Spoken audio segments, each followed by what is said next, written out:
Hi, I'm Colossal Frog Radel, and I am a Plague main. This video will be one of 4 in a playlist about her add-ons. And this video involves a defensive-oriented add-on tier list. Alright, so this will be a defensive tier list for what I believe would fit a defensive playstyle.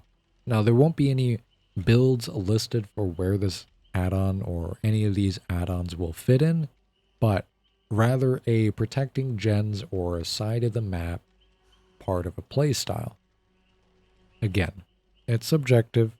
My opinion may change over time, but I feel pretty clued in to what I feel is best for defensive playstyles. So coming in first, we have our ultra rares, and Black Incense will be up here at the S tier for the aura reading involvement. Being able to see map-wide auras with such a short cooldown allows you to make decisions on anything, whether or not you need to go defend that area, go chase that survivor off, go kill them off if they're on death hook, for example, or if you can safely ignore that side of the map because the pallets are still up, for example. And that's where this add-on will come in handy, is decision making. And this will come in time, but game sense is quite important with this add-on. Having to know what is up in the map is a crucial part of Killer for wanting to improve. Is knowing what's up and how it could be used. For example, Shack. If Shack is thrown early, you might be able to utilize this information if the generator in Shack is up and a survivor's aura is lighting up constantly in there. You might be able to go like, hey, maybe I go stop them from doing this gen, put them at the Shack hook or whatever, and Black Incense value. Regardless, great add-on for decision making with no downside. Coming in next, we have Iridescent Seal. It's also going to be in the S tier just because of how powerful it is. Getting up to 5 free corrupt purges, disregarding your free pool, or 2 with an apple. This add-on really doesn't have a downside. You're able to shift from a defensive playstyle to an aggressive playstyle anytime you feel pressure. Having up to 240 seconds of corrupt purge is really strong. Like, really strong. Being a ranged killer with such a short cooldown on your ranged attack is pretty much unstoppable. The only thing that will limit you is the servers, of course, being kind of gross.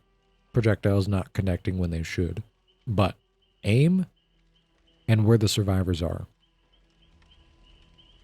And typically, you might find yourself getting this power in chase, which is great, because that means you will be able to shut down the chase that much faster. However, there is a perk I would recommend with this, and it's Deadlock.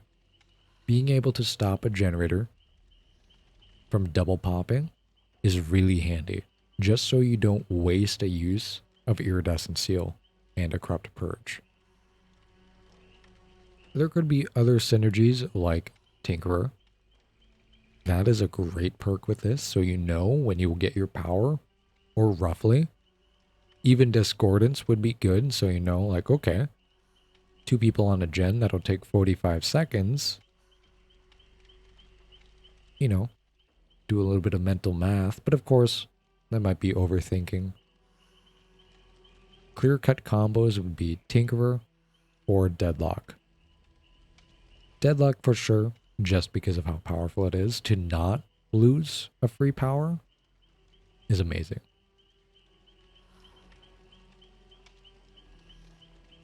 And then coming in at our rare add-ons, we have Devotee's Amulet. So this is going to be in the A tier, I'd like to believe, just because of how much 20 seconds is. If you're playing in a normal match where survivors will only cleanse at the end game, the extra 20 seconds will allow you to have buffer room for making a mistake in chase. And that is where this will come in handy, is as a defensive playstyle, you're going to be caring more about gens than ending chases quick, right? So this might give you time to go stop a chase, kick a gen, and resume chase 20 seconds is a lot of time, and especially for DBD. As a killer with no mobility, 20 seconds will add up. But of course, this has to assume that the pool is good to use, safe to use, and you won't lose it by getting stunned. If you get stunned 20 seconds in, you don't get Devotee's Amulet value, right? So it's case-by-case situation. But on paper, this is a really strong add-on for giving you the choice of extra 20 seconds to do what you want. In most cases, that'll be to stop a chase, kick a gen, resume chase with plenty of time to spare.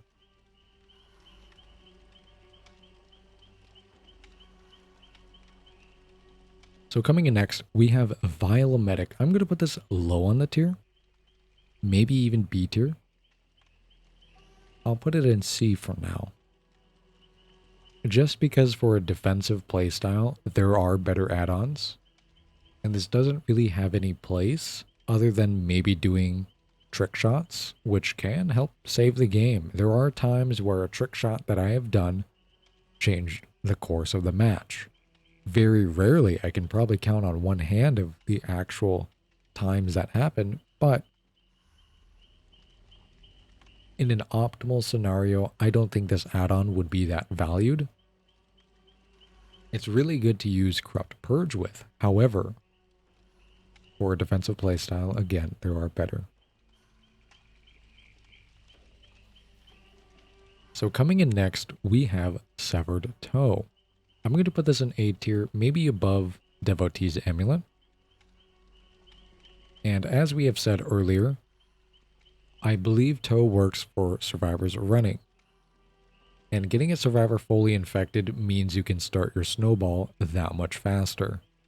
And even if it doesn't, having survivors fully infected on gens just means you might catch them off guard, right? You do a patrol, survivor gets sick, you return in 25 seconds, and bam, they're fully infected, right? Roughly. All thanks to Severed Toe. Rather than catching up to them on the gen and they're only 50%, you gotta yak on them a bit, they might make a pallet or whatever hypothetical situation we're making up. Regardless, having survivors sick faster isn't a bad thing. And especially on a defensive playstyle, having people sick faster means a snowball potential comes faster. So coming in at the last of the rare add-ons would be Worship Tablet. So this one, probably in the C tier, probably in the B tier. It's hard to say. It has its place for both, so we'll explain why. So a C tier, the issue is you have to pick up a pool in order to get value. And even then, maybe you'll get value with this add-on, you know, rounding a corner that much faster, or being able to get to the other side of the map that much faster with this add-on. But at the same time, if they're cleansing a lot, the ingestion speed will be a huge quality of life for defending an area. Or the second part, again, you will have your Corrupt Purge very frequently, allowing you to do much more lethal plays. So all in all, it's between B and C tier. It's an okay add-on in my eyes for a defensive playstyle, but we're going to put it in the C tier with Vile Emetic for maybe it'll be good.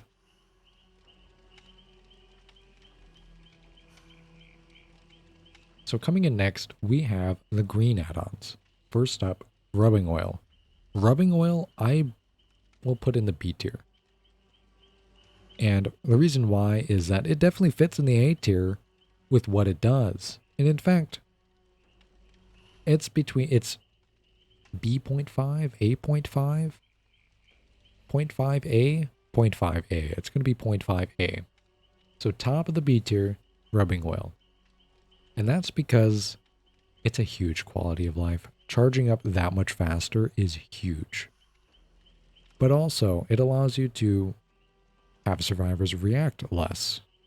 Because they only have at most a second to react at a 0 to 100 full bar, 1 second.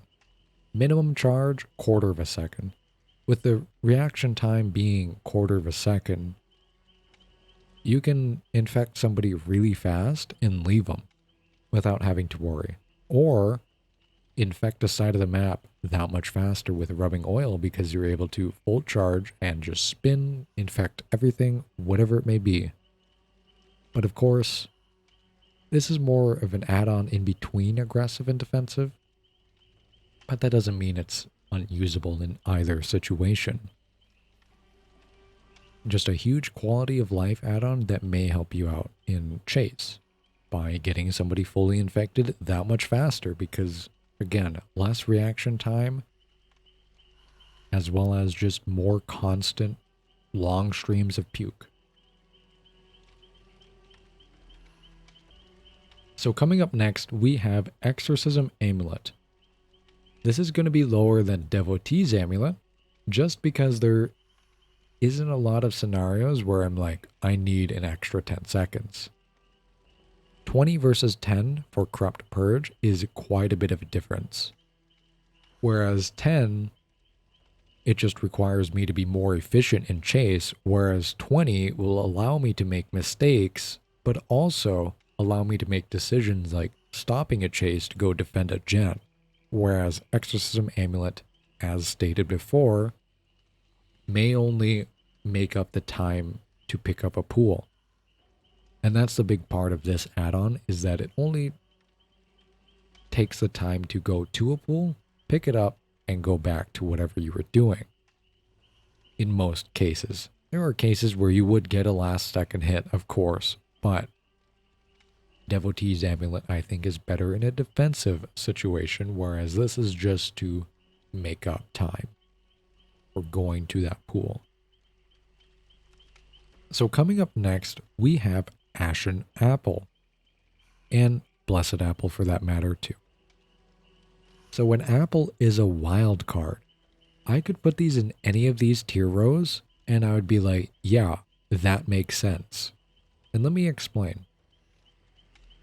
Corrupt Purge depends all on you. You have to be the reason why it's good. It is an aiming component of Plague. You don't necessarily have to have 100% accuracy just because you have so many projectiles.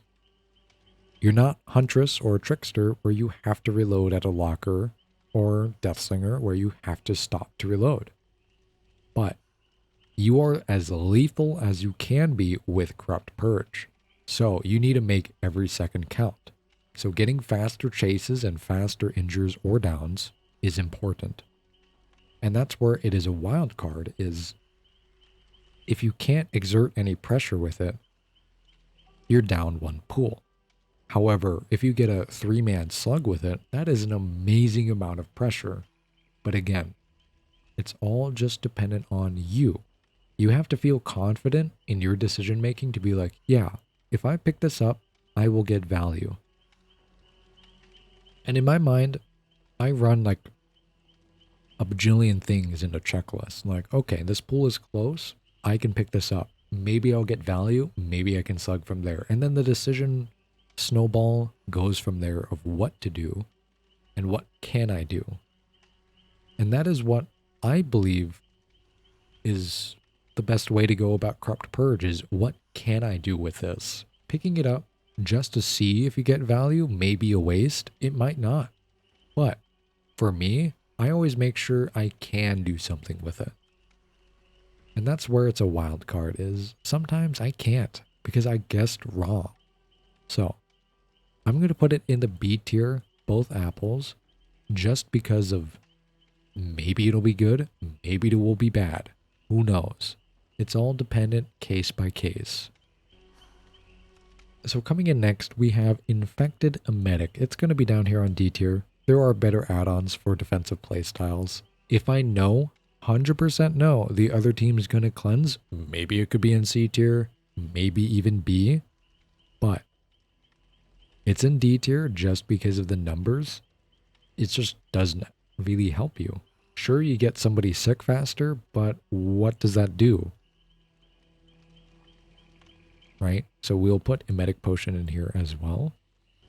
So coming in last for the green, we have Incensed Ointment. Now, I'm going to put this in low C just because it's all right. It's not a never used situation with these two, but rather it can be used defensively. If you have a pool right smack of a 3-gen, for example, it's based off your terror radius. So if anybody's there, you're able to use that information whether it's aggressively or defensively, or maybe both, just chasing them out.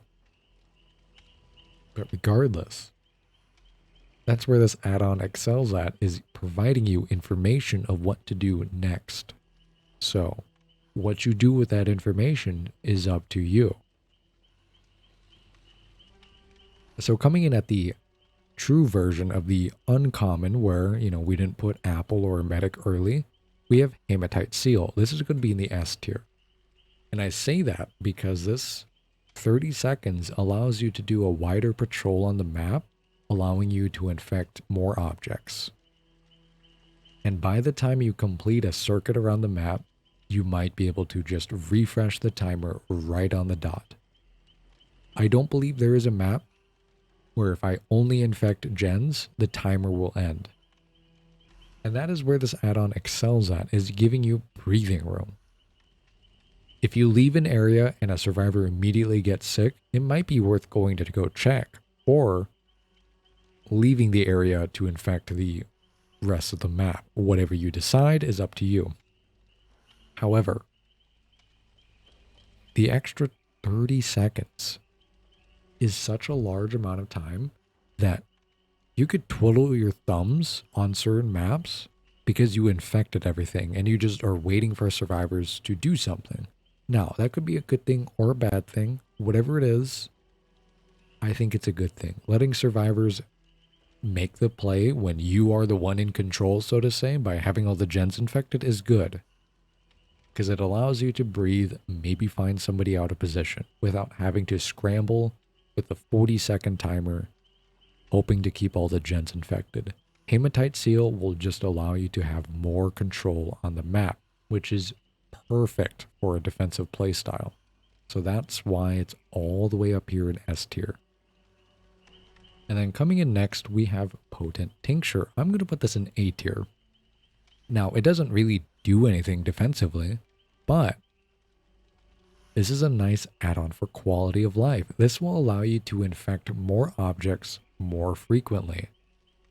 The 1.1 second cooldown on your Vile or Corrupt Purge even is noticeable.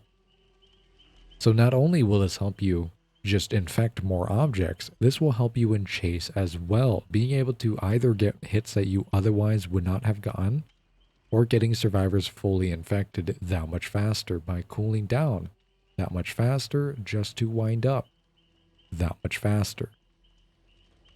So it's a great add-on all around to improve your quality of life, and I firmly believe that is a huge part of defensive gameplay, is allowing you to stay afloat, stay ahead. And falling behind because you can't infect everything fast enough is definitely a thing. You definitely need to be fast on your feet to control the map as Plague. You don't have the mobility to go from corner to corner. You have to walk all the way there. So coming in next on the list is a strange add-on, and that is Prophylactic Amulet. As the add-on breakdown will suggest, it is an extremely niche add-on. And by that, I mean, I can only think of hypothetical situations, and only one situation this add-on can work in consistently. It is a wildly inconsistent add-on that might just bite you in the ass.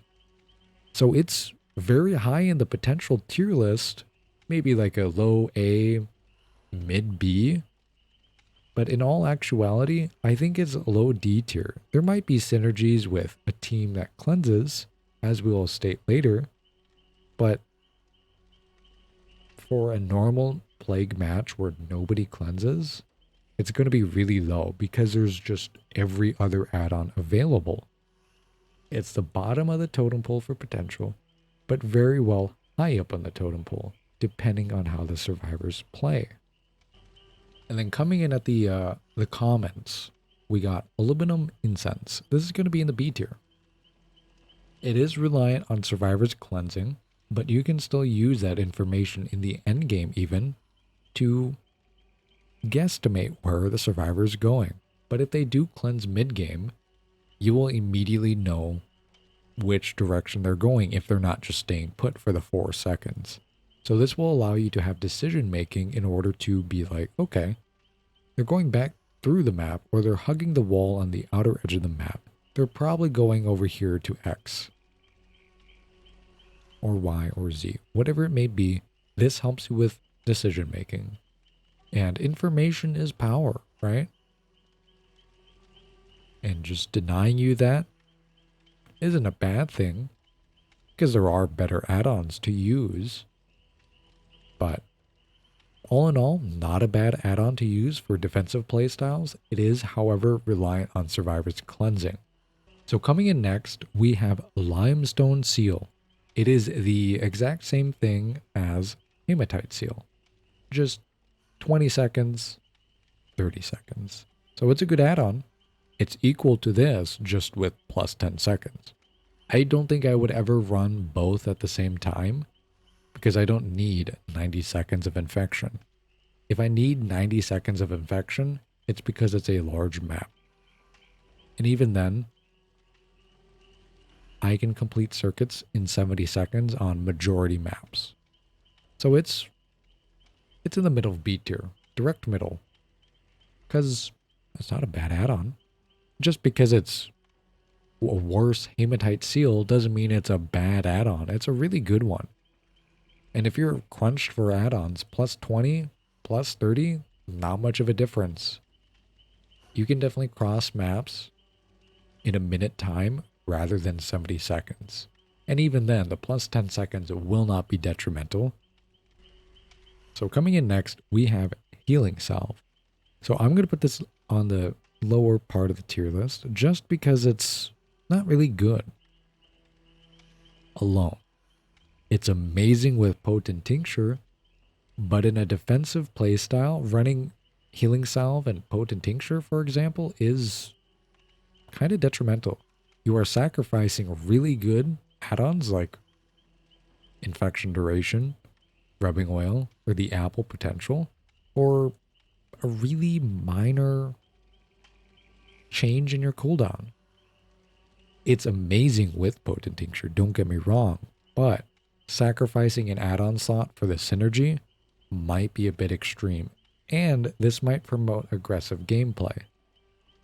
In a defensive world, you don't really need this, just because of everything above it. It is, however, better than everything in D tier by a long shot, just everything above this is better.